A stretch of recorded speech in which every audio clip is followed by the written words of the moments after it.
Salve, salve, criaturas, tudo bem? Aqui quem fala é Kalil Neto, sou CEO da empresa Rewood. Bem-vindos a mais um Dr. Wood. Hoje eu estou com um amigo meu aqui, que eu conheci já há algum tempo, em outros mares, vou dizer assim. Clóvis Nakai. Clóvis, muito obrigado aí por ter vindo, viu? Imagina, é um prazer estar aqui, é uma honra estar aqui. Gosto muito do seu podcast, sempre ouço e sigo ele. Eu acho muito legal. É um dos poucos lugares que a gente consegue ter conteúdos sérios em relação à madeira engenheirada. Obrigado você, cara, pelo seu tempo. E na verdade, cara, eu vou contar pra vocês uma história que até acho que o Clóvis não sabe, né?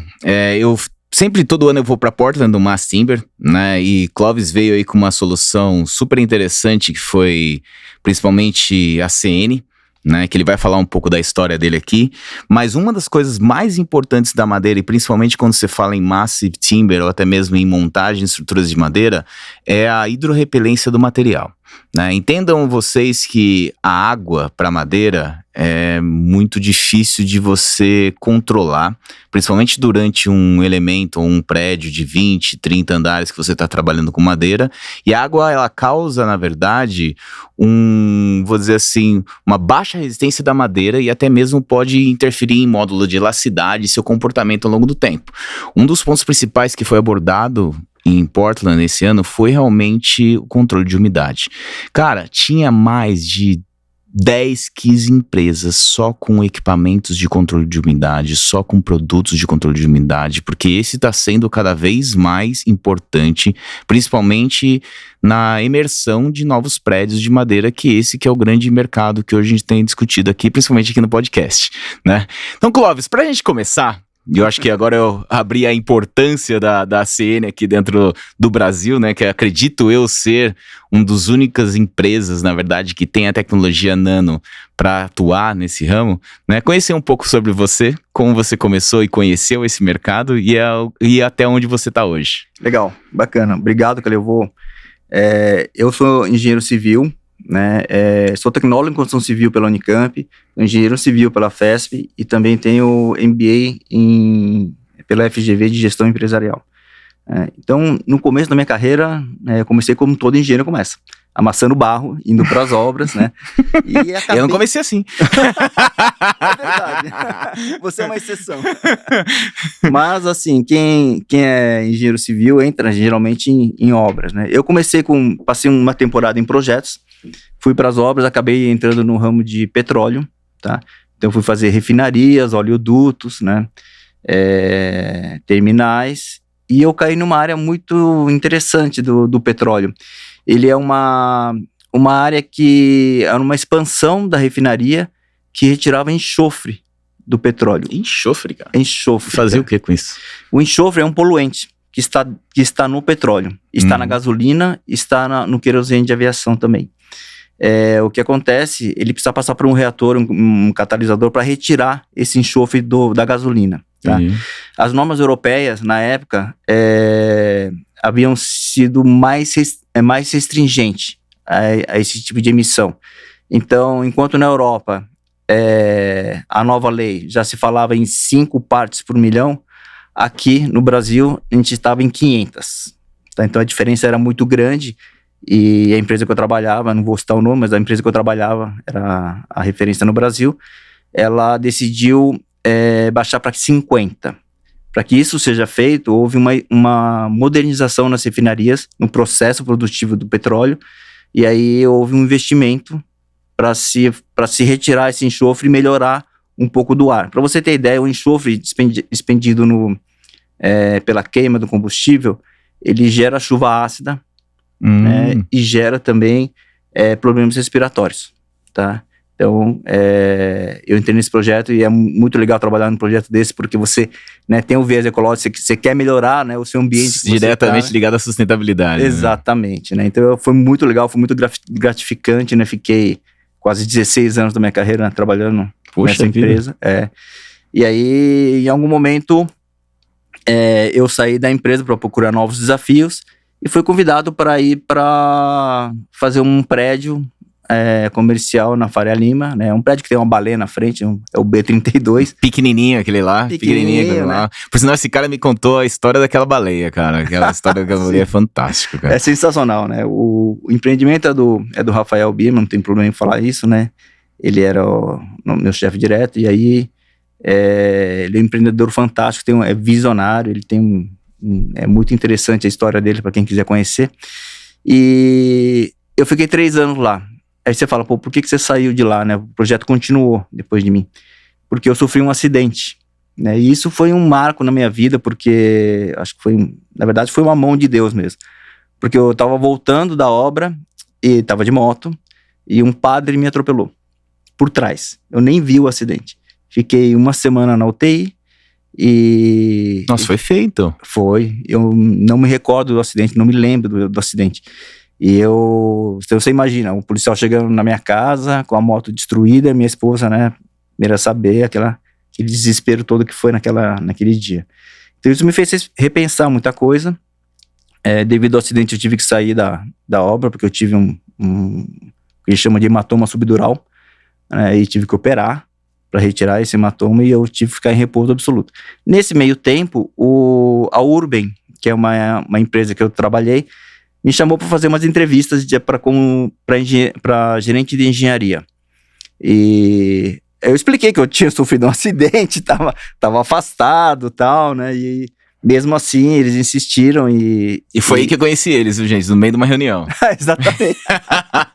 E acabei entrando na Urben, né? Então lá eu conheci a madeira engenhada, fiquei muito interessado no sistema e na tecnologia que é empregada na madeira engenhada. Muita gente não sabe, mas a madeira é madeira, mas assim, ela leva uma tecnologia, uma engenharia empregada nela muito grande. Mas você nunca tinha tido contato com o material? Nunca tinha tido contato, mas eu fiquei encantado com o sistema, né, com a engenharia que era empregada nas estruturas, e decidi seguir carreira nisso, né.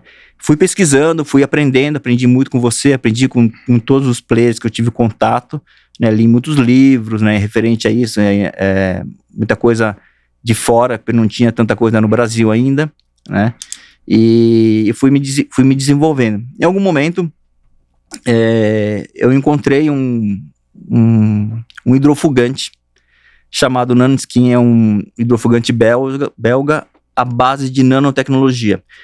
Fui pedir uma amostra para eles, a Bélgica me enviou uma amostra, testei exaustivamente aqui no Brasil e fiquei encantado com o produto. Mas, cara, como é que você chegou na conclusão que o Brasil precisava de tecnologia para fazer? Não é do nada que essas coisas acontecem, cara. Não é, cara. E assim, eu vi as patologias que existiam em relação à água na madeira, né? Porque a água, se você tem uma madeira que não está protegida, a madeira absorve aquela água de chuva ou alguma coisa assim. E a água penetra na madeira. Quando ela seca, o sol seca primeiro a parte superficial e a parte de dentro fica molhada. Então o que acontece? A parte molhada ela aumenta de tamanho devido à água, e a parte de fora ela seca. Então há uma tensão superficial onde começam a ocorrer pequenas fissuras na superfície da madeira, e isso vai se propagando. Então assim, todos os produtos que existiam no Brasil eram à base de hidrocarbonetos ou solventes, né? A base de água acho que só tem um ou tem 2, agora são muito poucos, e assim, não tinha tanta efetividade quanto tinha uma nanopartícula. Para você entender o que é uma nanopartícula, eu sempre falo, o Nanoskin é a base de SiO2, que é um óxido de silício. Imagina que a partícula do óxido de silício é do tamanho do Maracanã. A nanopartícula é do tamanho da bola. Então, ele penetra nos poros e tem muito mais produtos por centímetro quadrado. Então ele fica super hidrofóbico.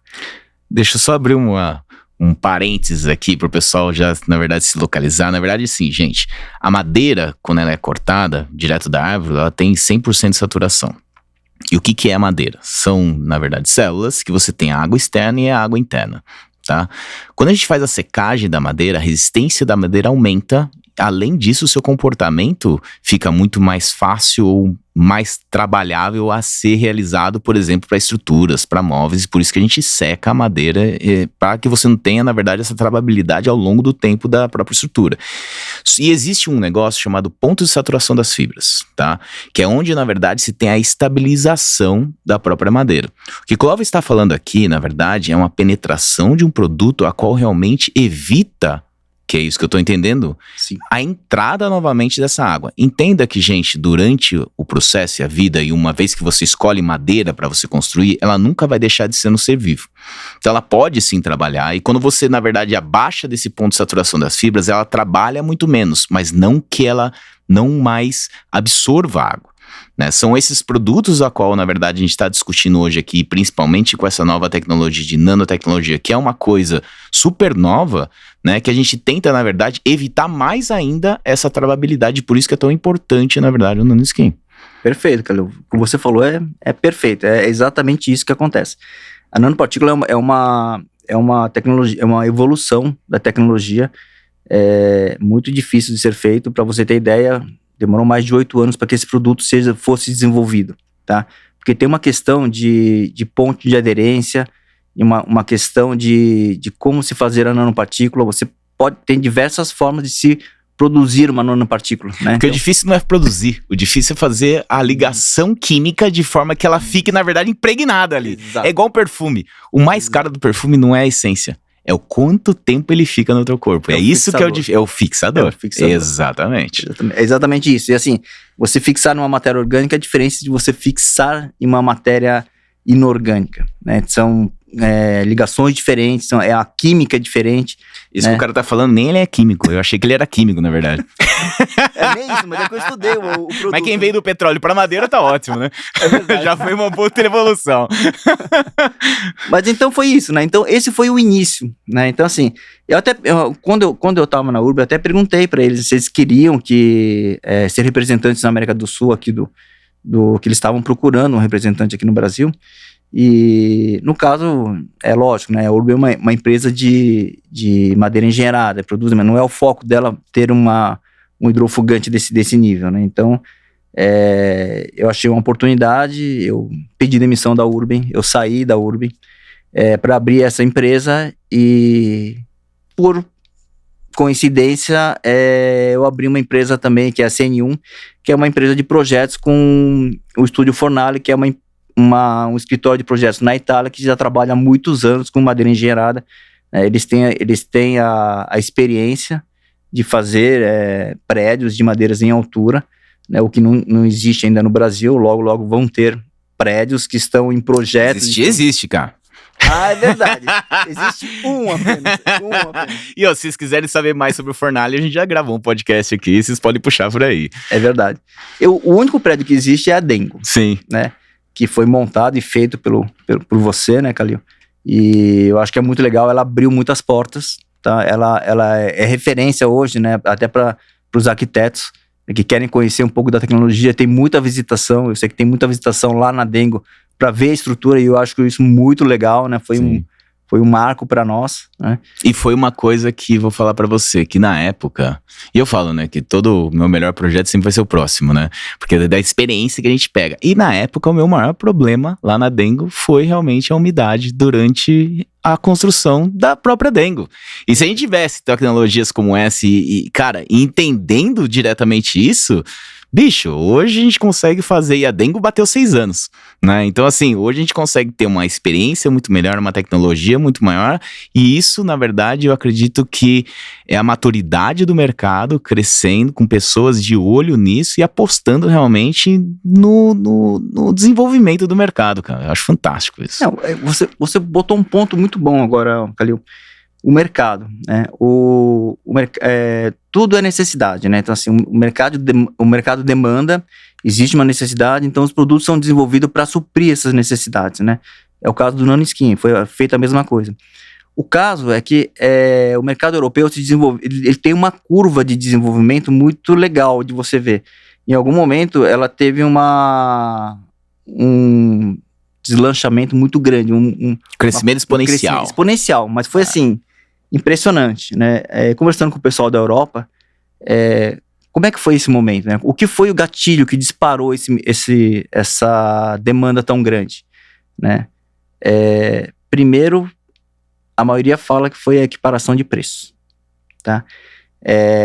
Eles conseguiram na Europa fazer com que o preço da madeira quase que se equiparasse com os outros sistemas.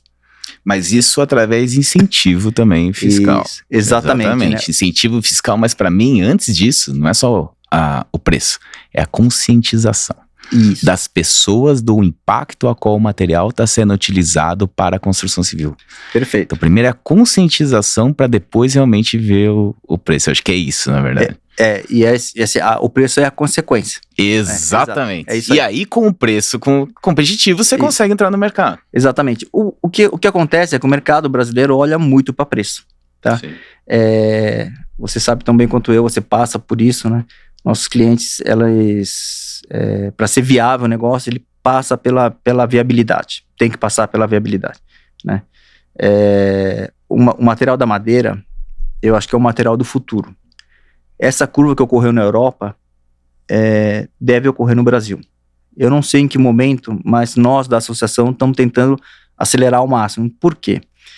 Imagina, vamos falar um pouco da parte ecológica da madeira, né?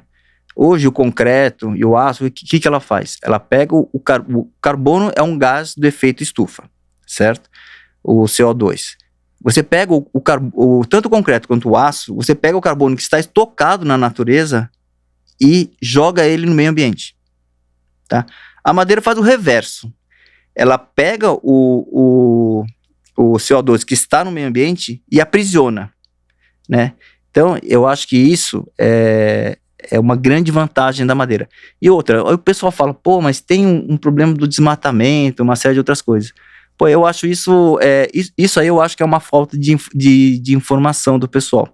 O que acontece? Você sabe que dentro do ciclo de vida de crescimento da árvore, através da fotossíntese a árvore, para ela crescer, ela absorve o CO2, ela inertiza o carbono no crescimento, na madeira e cresce.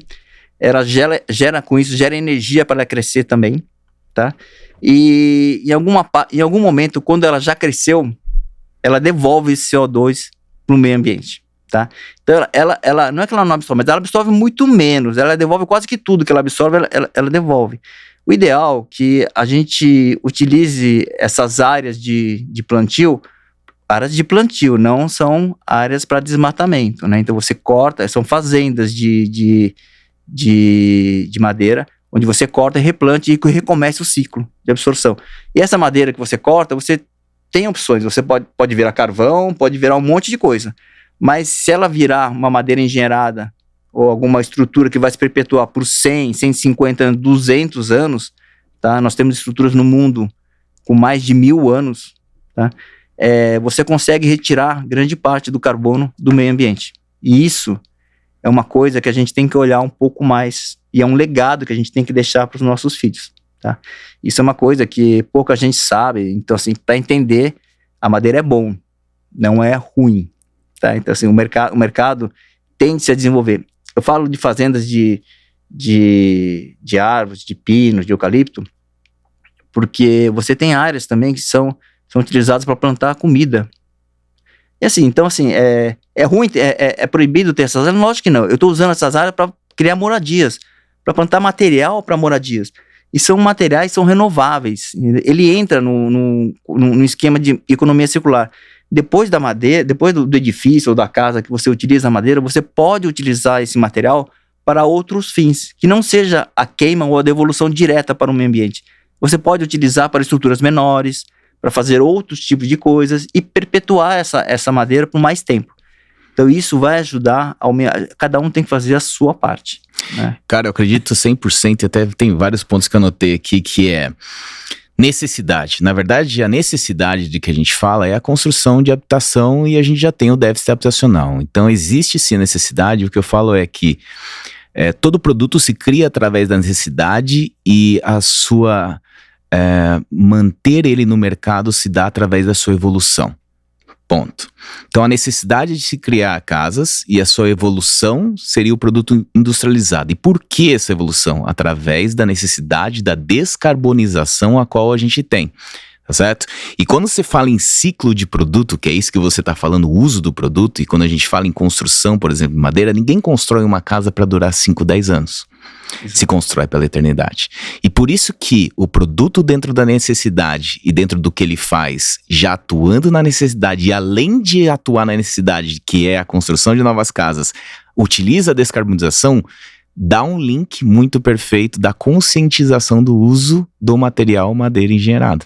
Você entende? Então, para mim, na verdade, é um ciclo completo que, na verdade, assim, não existe o melhor material, mas existe um material a qual melhor se enquadra dentro do que a gente tem como necessidade, e entendo que na Europa se teve uma conscientização e uma necessidade a qual utilizar e construir de um material que tenha a descarbonização, além de suprir a necessidade do déficit habitacional. Então ele se encaixa muito bem de exatamente isso, né? Dá o ciclo completo do material. Perfeito. Através da necessidade do déficit habitacional, porque deixar de construir a gente nunca vai. Perfeito, exatamente isso. E por que não usar um material que ajude também ao meio ambiente, né? Então assim, a madeira eu entendo que seja perfeita para esse tipo de situação. Você pode usar qualquer tipo, você tem disponível na natureza diversos tipos de materiais, né? A escolha é sua. Você tem que ter, em algum momento, nós temos que ter a consciência do mundo que nós vamos deixar para os nossos filhos, né? E assim, eu pretendo construir a minha casa em madeira em algum momento. Eu não pude ainda, mas assim... Tem uma empresa que eu conheço chamada Reude, que você pode construir. É mesmo? Esse é bom. Mas é legal, mas assim, tem tudo isso que você falou, sabe? Eu acho que o setor precisa se desenvolver, né? Incentivos públicos são necessários, porque todo começo é difícil, tá? A associação procura isso, tá? Ela tem um projeto para desonerar o setor, tá? Eu acho que isso é importante para o crescimento do setor. A gente vai fazer um lançamento esse ano ainda, né? Então a gente tem assim, o viés, a associação veio de uma necessidade de desenvolver, esclarecer e fomentar o setor da madeira engenheirada. Então, mas Clóvis, cara, calma que a gente vai chegar lá. Eu quero falar um pouco da associação, então. Claro. Abracime. Então, assim, o Clóvis, na verdade, ele fundou a Abracime aqui. Fala um pouco qual foi a sua vontade de fundar dentro dessa visão que você está tendo e o que é. Perfeito. A associação, ela foi fundada por várias pessoas, inclusive você também, que é sócio fundador da Abracime, né? Mas a cabeça foi dele, Virgínia. Não, só deu pontapé.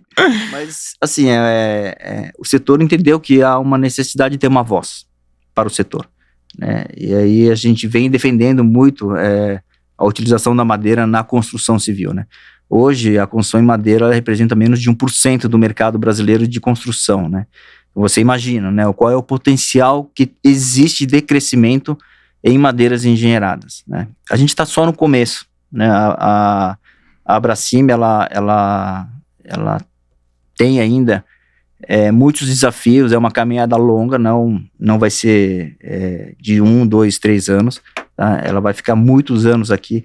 Ela tem o viés de fomentar o setor, de incentivar o uso da madeira, tá? Entendemos que a madeira é um material, um dos melhores materiais que se tem para a construção civil, tá? Tem muita engenharia empregada na madeira, muita engenharia. Eu que não vim do setor, achei impressionante tanta coisa que existe, tanto adesivo para colar. Você pensa que é colar uma madeira? Não. Existe um problema de ancoragem, de umidade, de temperatura, para fazer esse tipo de colagem, de aplanamento das lamelas. Tem N coisas que você precisa controlar para fazer isso. Eu diria assim que estamos quase, para você fazer um painel de MLC ou de CLT, estamos quase no nível de uma Volkswagen, de tanto que é estudado isso, tanto que o mundo já viu isso. A madeira não é um material novo. Ela está na natureza muito antes de nós. Sim. Né? E assim, muitos países estão muito mais à frente de nós, já utilizam os Estados Unidos, a Europa, estão anos na frente, né? O Japão, tem uma estrutura de madeira no Japão de mais de 1.300 anos, né? E por que ela está lá, se não tinha nem engenharia naquela época, né? Ela está lá porque o material é bom.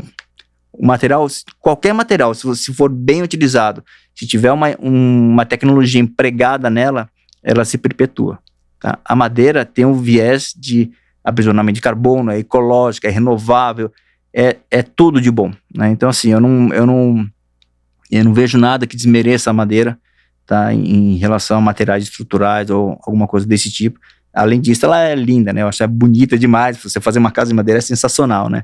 Então, eu virei um fã da madeira. E aí, a abertura da empresa é para ajudar também, foi no intuito de ajudar também o setor a trazer uma tecnologia a mais, né, para a utilização no Brasil, que já é largamente utilizada na Europa, né, e como as grandes empresas aqui ainda não tinham interesse comercial em trazer esse tipo de produto, eu entendi que seria interessante o mercado ter a opção de ter um hidrofugante de ponta no mercado brasileiro, tá? Isso ajuda bastante as estruturas de madeira engenheirada, porque ela não altera a cor, ela preserva o tom natural da madeira. Ela é hidrofugante, agora ela é UV e também é antifúngico, né? Então, assim, ela ficou quase que um protetor total, assim, da madeira, né? Eu acho muito legal as pessoas que entendem da madeira, né, poderem estar utilizando esse tipo de tecnologia, né, nas suas estruturas. Na verdade, eu que agradeço, cara, por você trazer essa tecnologia, porque são coisas que eu vejo lá fora e são outras também que a gente vê as oportunidades de trazer, que isso que faz todo o diferencial do nosso produto final acabado, sabe? É uma tecnologia que a gente precisa contar para que a gente possa, na verdade, proceder com que o mercado vai se maturando para o uso até mesmo da madeira. Sem esses tipos de tecnologias, nova tecnologia, a gente não consegue seguir em frente. Perfeito. Né?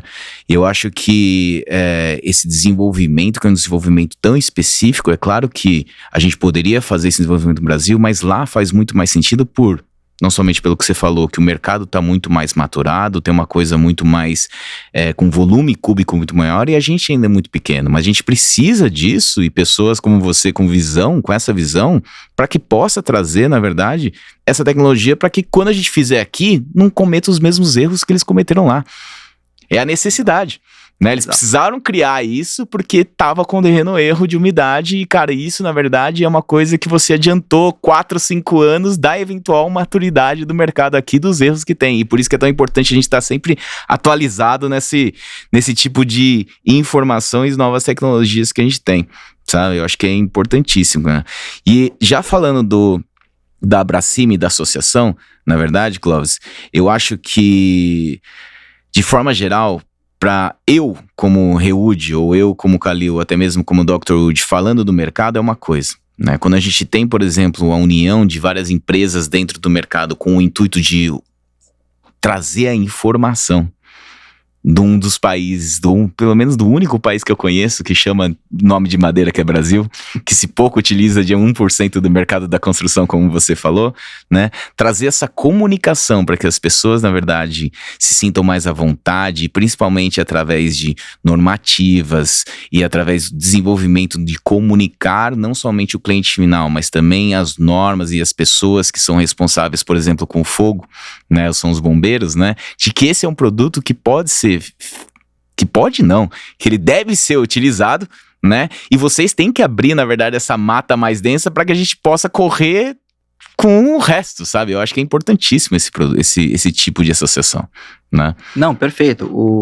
Um dos pilares da associação é o discernimento, a disseminação do conhecimento. Tá? Então, assim, existe muito desconhecimento, muitos mitos da madeira, né? Que a gente vem tirando isso, né? Nós temos, o mercado está crescendo, tá ficando bastante robusto, temos normas já brasileiras, né?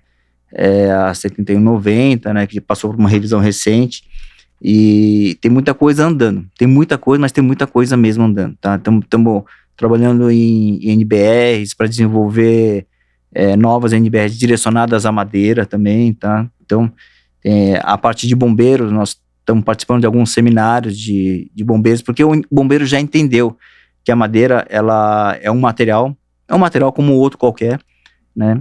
Tem as suas particularidades, como qualquer material tem. O aço tem, o concreto tem.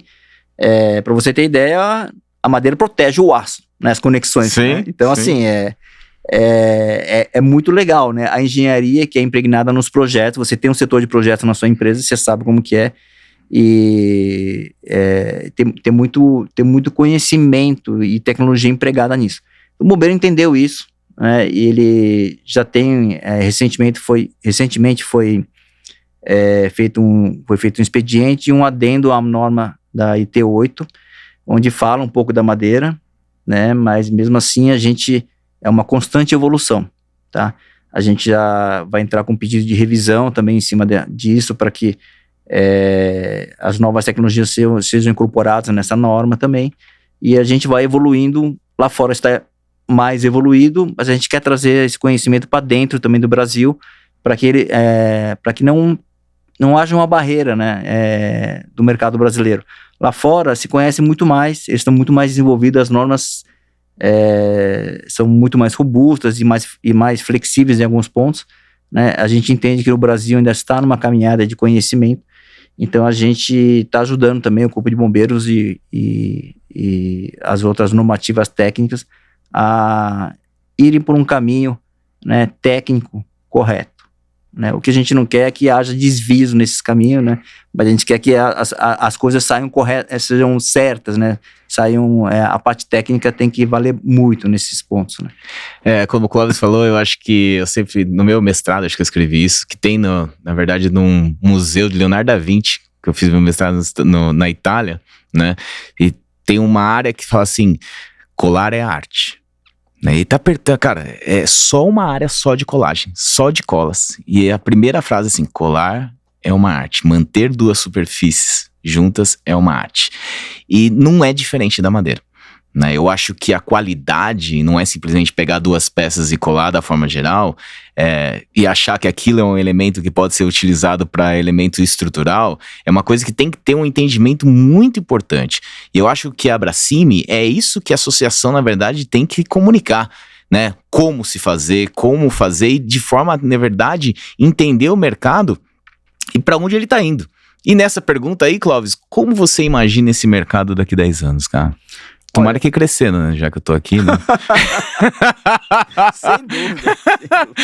O que eu vi, na verdade, que eu posso falar pra você, cara, que eu tô há 10 anos, né, na Reúd, né? E eu já vim desse mercado antes de 10 anos já. Então, pelo menos há 20 eu tô nesse mercado, sendo que eu tenho 40, então pelo menos 50% da minha vida já foi pra madeira, tá? Claro. Mas o que eu posso falar pra você é que, assim, há 20 anos atrás, praticamente não se falava em produto higienado, e hoje a gente já tem prédios e várias players grandes querendo utilizar o material. Então a gente vê, na verdade, não vou falar para você que é uma curva exponencial conforme teve na Europa, nos Estados Unidos, devido à conscientização, mas a gente vê sim um produto que se mostra capaz de ser competitivo e mostra sim um crescimento grande, cara, grande. Agora, como você enxerga daqui para frente?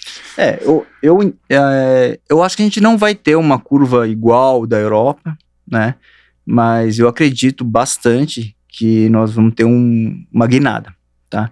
Existem alguns gatilhos, né, que vão disparar um pouco essas atividades fazer que o mercado cresça. Um deles é um case, né? Porque, assim, engenheiro gosta muito de ver, né, as coisas, né? Não só engenheiro, todo mundo gosta. Você só né? acredita quando você vê, cara. É isso, não adianta. Exatamente. Então, o dia que a gente tiver um case que não está longe, tá? Tem projetos em andamento no Brasil, tá? Um case de uma estrutura maior que a Dengo, né? Mais alta, mais impactante, vou dizer assim. Vamos dizer que sim, né? A gente vai ter mais gente olhando para esse mercado, né? Mais gente olhando para esse mercado são mais gente interessada nesse tipo de tecnologia, né? Isso faz fomentar o mercado, né? Então isso é um dos gatilhos que eu entendo que ter um case em altura ou que tenha mais visibilidade Não que a Dengo não tenha. Não, sim, não, de jeito nenhum. Eu chamo isso de momento Eiffel. Exato. Existe uma palavra, esse momento Eiffel, que foi o que o Gustavo Elev, que é o Eiffel, né, o Gustavo, ele chama isso de momento Eiffel. Eiffel, ele queria mostrar pro mundo que dava pra fazer em metálico, tirou do bolso dele a Torre Eiffel e falou assim, vamos montar no meio um marco metálico e vou mostrar pra todo mundo o que dá pra fazer. É um momento Eiffel. Que legal. Muito legal isso aí. Eu acho que vai ter um momento madeira, então.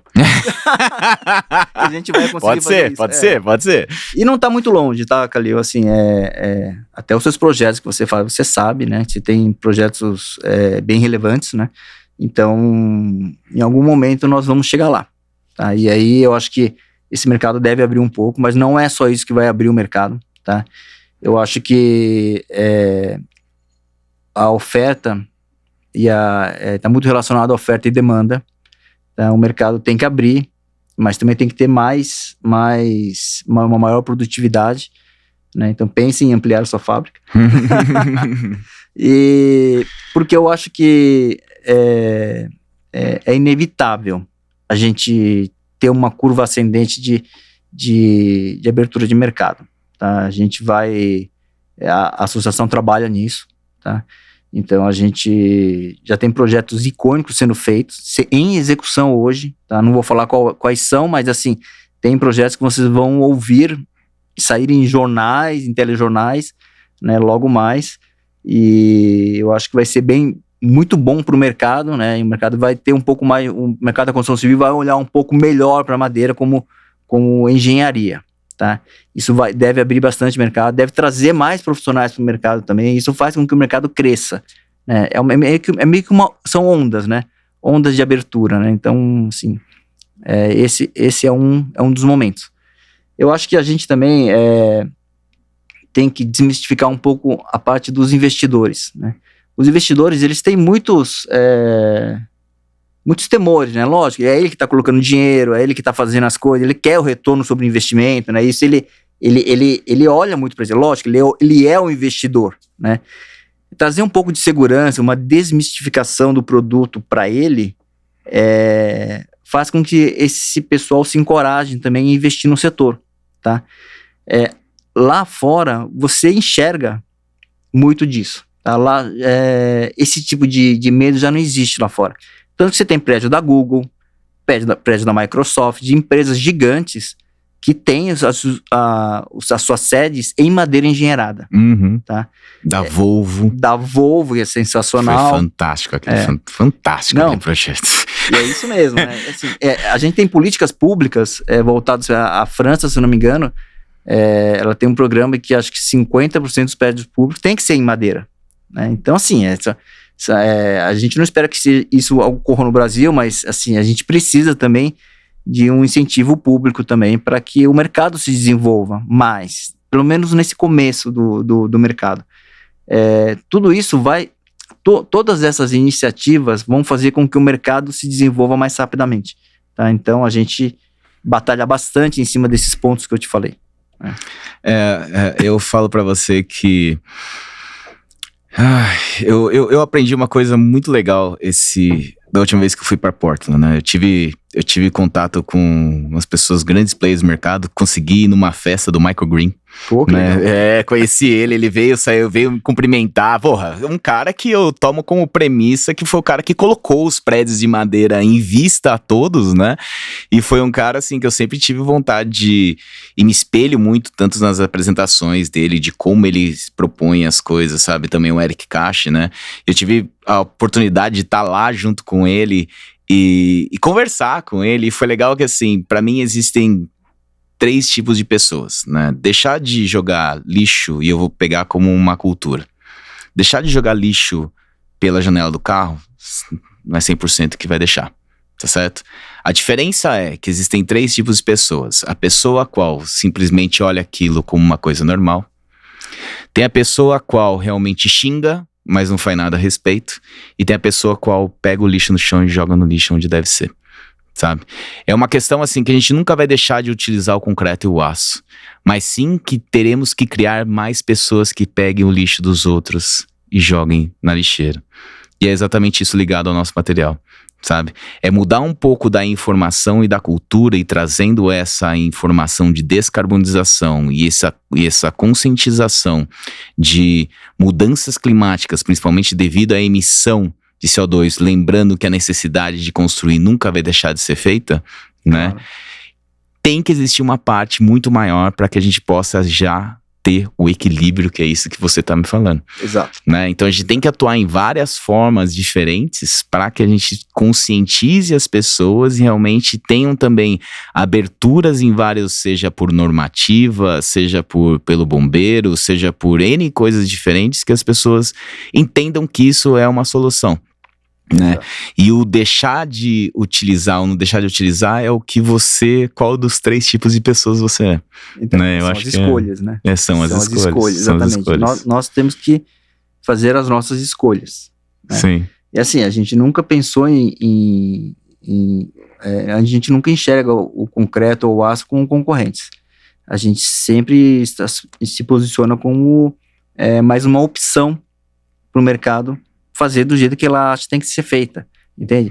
E aí vai de cada um. Eu posso ter estruturas de aço com paredes de madeira, eu posso ter estruturas mistas, né? E não é ruim, Calil, assim, é o equilíbrio. É o equilíbrio. É o equilíbrio. E as coisas vão, assim,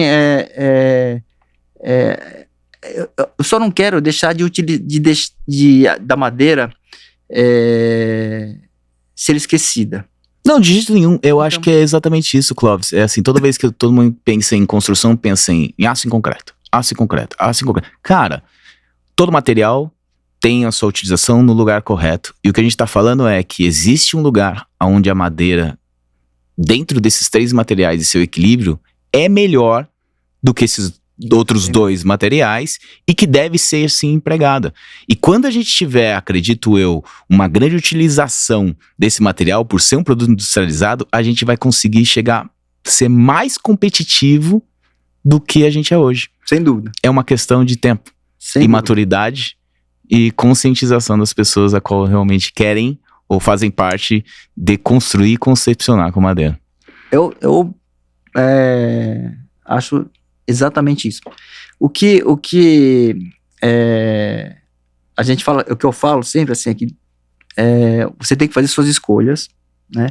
E a gente tem que fazer a nossa parte. A gente não consegue, uma pessoa não consegue mudar tudo de uma vez, sabe? Eu não posso ficar dependendo, esperando que a política pública faça por mim. Eu tenho que fazer. Porque se eu não fizer, pode ser que isso nunca ocorra. Então, assim, eu faço uma parte, mas isso não é pouco, ou não é o suficiente. Mas se um monte de gente fizer a sua parte, né, isso vai, a gente vira, né, a gente consegue ter mais força e fazer as coisas acontecerem, entende? Então, assim, a gente tem que parar de pensar um pouco nos outros e pensar um pouco mais no que a gente tá deixando pro mundo, né? Eu vou fazer a minha parte. Eu tenho certeza que você vai fazer a sua. Que eu fui na sua fábrica e eu vi um logo aqui, um logo lá da sua missão, do seu valor. Sim. Pô, achei sensacional. Mas tem, cara, todo mundo tem que fazer a parte. E é exatamente isso que você falou, cara. É tentar realmente, mesmo que você seja você fez a sua parte e você já faz parte de algo maior, se é que você me entende. Exatamente. Nas minhas palestras eu falo assim, meu filho me ensinou várias coisas, mas uma delas foi que vai ter vida após minha morte. É sério. Cara, depois que eu tive meu filho, eu falei, cara, eu tenho que viver mais sei quantos anos pra criar ele, né? Tenho que deixar um pouco de fazer as loucuras que eu faço, né? Mas que depois que eu morrer, ainda vai ter outro planeta. Ainda o planeta vai continuar. Exato. E é isso que a gente tem que criar. A gente tem que criar o planeta também junto para que ele também possa ter a vida dele dentro das oportunidades que eu tive para que ele também possa ter. Exato. E para mim, definição de sustentabilidade é exatamente isso. São as oportunidades que você tem hoje, deixar para o amanhã as oportunidades que você tem hoje. E a madeira condiz muito com isso. Exato. Sabe? É esse processo de plantação que você colocou de árvores, né? As fazendas de árvores, cara, você vai estar sempre fazendo o mesmo ciclo, sempre fazendo o mesmo ciclo e as oportunidades que ele vai ter serão as mesmas que eu vou ter hoje. Exatamente. Pode, claro que eventualmente ter uma genética diferente, claro que pode ter um melhoramento genético, que a gente vai ter evolução do próprio produto, que é o que a gente falou no começo, mas ele vai ter a oportunidade de utilizar a madeira. Exato, e é perfeito. Eu coloco as fazendas de árvores como uma indústria de descarbonização. Ela basicamente, durante a sua fase produtiva, ela retira o carbono do meio ambiente e aprisiona, né? Então, eu acho é uma indústria da descarbonização, sabe? A gente tem que ter mais pensamentos assim para a gente poder evoluir um pouco mais. Se a gente está pensando em deixar o mundo um pouco melhor que está hoje, a gente tem que ter um pouco mais desse tipo de pensamento, sabe? Então, a gente tem que fazer acontecer. Na verdade, a gente sempre tem que pensar que tem que deixar algo melhor do que a gente entrou, né? Exato. Esse é o conceito básico, né? Mas aí, Clóvis, para as pessoas, na verdade, se conscientizarem melhor, o que você tem feito?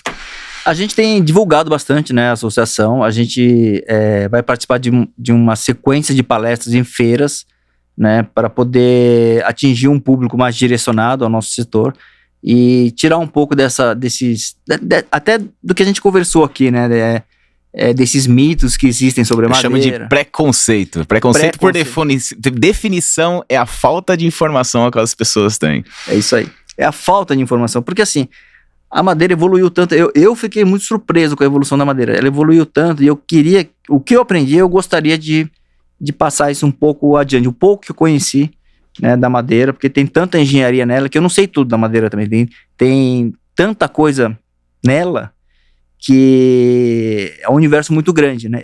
Uma coisa que eu acho que a gente deveria desenvolver é fazer um trabalho junto às universidades, porque as universidades, as cadeiras de madeira nas universidades são muito pequenas em relação às outras cadeiras de concreto, de estruturas, né? Então, assim, acho que a gente deveria fomentar um pouco mais essa parte para a gente ter mais profissionais no futuro. Porque hoje existe poucos profissionais, né, da madeira. Você é um dos caras que eu conheço, mas assim, existem poucos na madeira. Nós somos poucos. Sim. Né? Então, se a gente quer crescer também, a gente vai precisar de profissionais melhores e com mais gente nesse mercado.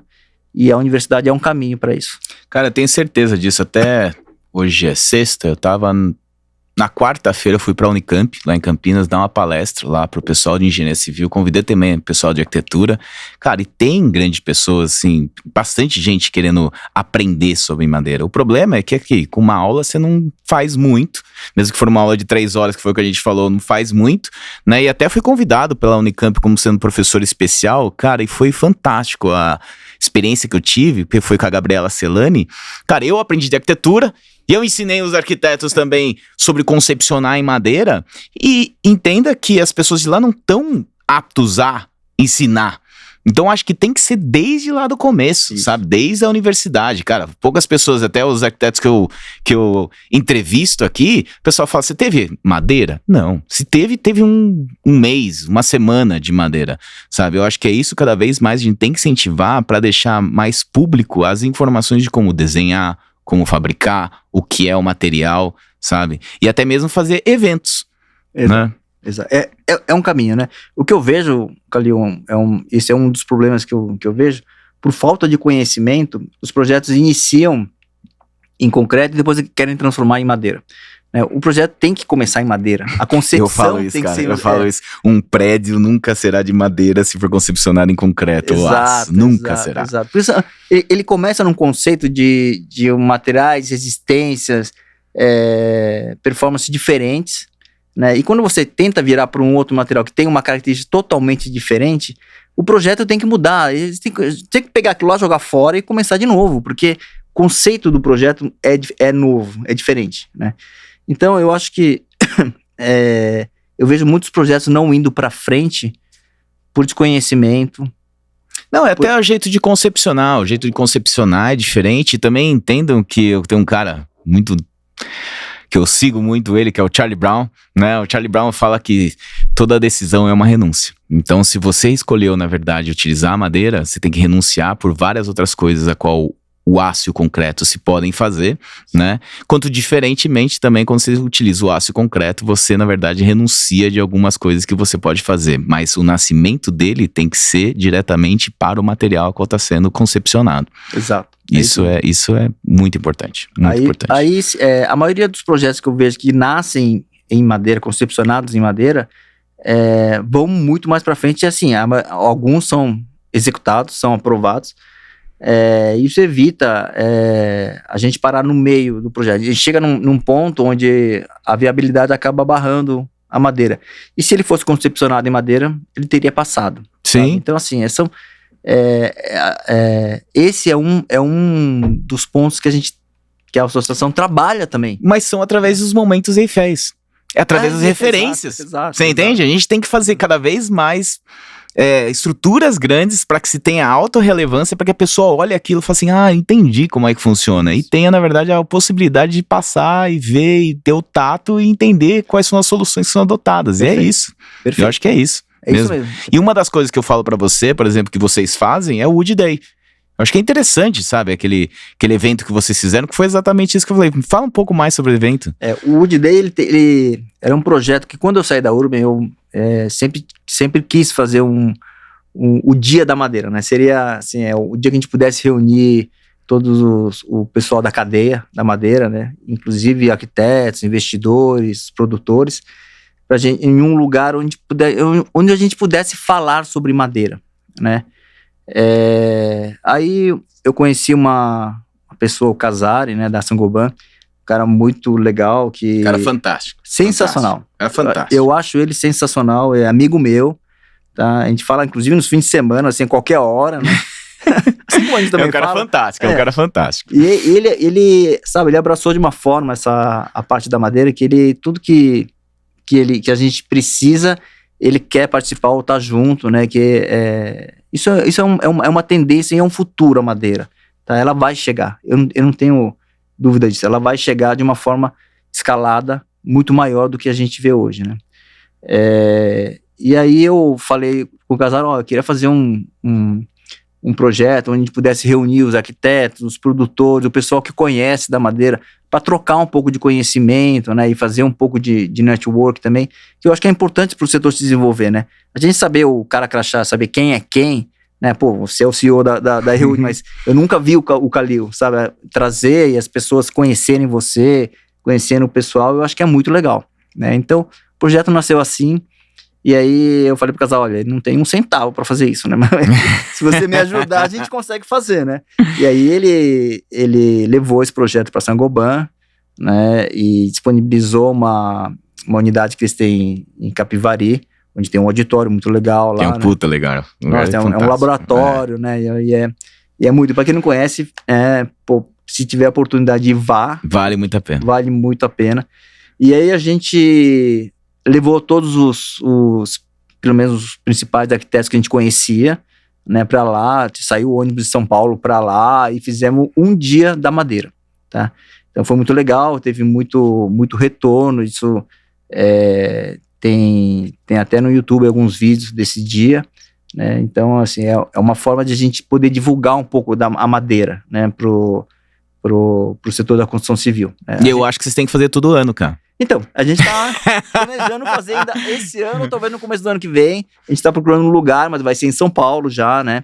E aí a gente continua com a parceria da Saint-Gobain também, mas tem mais gente querendo entrar nesse tipo de evento. Então a gente tá formatando, mas logo você vai ter notícia da gente. E atrelado a isso também, a gente tem, não sei se eu já te falei, mas é a inauguração da nossa associação. Nós vamos fazer uma pequena festinha. Fantástico. Pra gente comemorar a inauguração da associação. Ela é nova, né? Mas a gente tem uma jornada bem grande ainda. Mas eu acho que a gente tem que comemorar as nossas vitórias também, né? Então a gente Com certeza, cara. O código de conduta da empresa, acho que é o 10º, ou 8º, ou 9º, lá tá escrito lá, comemora essas vitórias, cara, tem que comemorar. E eu acho que são esses passos, na verdade, que trazem. Até mesmo no último Wood Day, foi legal porque até a Saint-Gobain tinha produtos a qual eu não conhecia, que era ligado diretamente na madeira, sabe? De coisas, de soluções e ligado diretamente no nanoskin, que a gente precisa hoje para que isso tenha não somente o entendimento da Saint-Gobain para trazer esses produtos, mas também que a gente saiba que a Saint-Gobain, que é uma empresa que tem no Brasil, possa também ajudar a gente a completar toda essa solução. Não, sem dúvida. Ele inclusive, para aquela palestra do Wood Day, eles foram buscar nas unidades da França e de outros lugares material e tudo que era usado nos edifícios de madeira lá para trazer para o Brasil, para eles poderem falar um pouco de como que é quais materiais que eles já utilizam lá fora em estruturas de madeira que estão disponíveis no Brasil também. Né? Eu achei fantástico, foi esse mesmo. É muito legal, cara. É muito legal. E aí a gente está, inclusive, com uma parceria, construindo um manual técnico também, que logo vai sair também pela associação, sabe? Então, assim, tem muitas ações em paralelo saindo, né? E eu espero que tudo direcionado ao público, à disseminação do conhecimento, a trazer um pouco mais de informação para o setor, né? Para tentar desenvolver um pouco mais o setor, né? Do que a gente está. Eu quero chegar pelo menos em 5% do mercado brasileiro, mas é uma caminhada bem longa, né? Então, fantástico. Eu conto com você também. Não, você pode ter certeza, eu estarei aqui. Enquanto estiver vivo, vou estar trabalhando com madeira. Excelente. Mas, Clóvis, nosso tempo praticamente acabou, mas, cara, pro cara que veio do petróleo, se apaixonou pela madeira, eu tenho uma última pergunta pra você. O que é madeira pra você hoje? Madeira? Olha, pra mim, é um material revolucionário, embora ele seja muito antigo, tá? Eu fiquei surpreendido com a tecnologia empregada na madeira engerada. A madeira com a tecnologia empregada, ela tem resistência estrutural e ela compete diretamente com o concreto e com aço. Eu acho a madeira uma construção industrializada que ela vai ganhar muita força no mercado, porque muitas coisas que estão acontecendo hoje no mercado da construção, que é a falta de mão de obra, o êxodo do mercado da construção, porque hoje o pedreiro, o armador, os filhos deles não querem seguir os mesmos passos do pai. E isso vem muito da parte do digital, né, que o pessoal é muito influenciado pela mídia digital, e eles não querem seguir há um êxodo da parte operacional da construção civil. E isso afeta muito o nosso setor, porque isso encarece o nosso setor, você tem que pagar mais salários mais altos para esse pessoal ficar, então encarece o nosso setor, e isso se reflete na ponta. Na ponta é o consumidor que paga. No caso da madeira, é um material tão fantástico que você consegue trazer ele para uma indústria, produzir tudo que você precisa fazer na indústria e levar praticamente pronto para o canteiro, tirando grande parte daquela mão de obra que você precisaria ter no canteiro. Tá? Então reduz muito o custo da edificação. Eu acho que é o futuro, a construção industrializada é o futuro, e a madeira vai ser a protagonista disso no futuro. Tá? Nós trabalhamos para isso, você sabe disso, mas assim, é a minha opinião, tá? Eu acho que é um material que está em mudança na natureza. Você imagina, está sendo utilizado, é o que mais tem na natureza e o que mais as estruturas mais antigas são de madeira. Sim. Né? Então, assim, não há por que não usar, cara. Não há por que não usar. E assim, só traz benefícios. A gente releva a madeira achando que é um material de segunda linha, e é o contrário, cara. É impressionante. É o contrário, um material que vai substituir, na minha ótica, vai substituir o concreto e o aço dentro de alguns anos. Né? Clóvis, eu queria agradecer não somente pela parceria, pelo desenvolvimento que você teve dentro dos produtos e também pela Abracime, sabe? Eu acho que é importantíssimo tudo isso que você está fazendo e queria agradecer mesmo pelo seu tempo e por estar aqui compartilhando a sua experiência, cara. Imagina, cara, é uma honra e um prazer estar aqui com você. Você sabe que eu tenho um apreço muito grande por você. É muito legal o que você faz aqui, né? Eu acho que isso deveria ser uma parte da associação, deveria fazer também, mas você faz de forma particular, eu acho muito legal isso daí. Então, eu que dou os parabéns pra você. Faço de coração mesmo, cara, que eu gosto mesmo. Muito bom. Gente, queria agradecer a vocês mais uma vez. Inscreva no canal, faz um joinha aí, faz um comentário e até a próxima. Um grande abraço.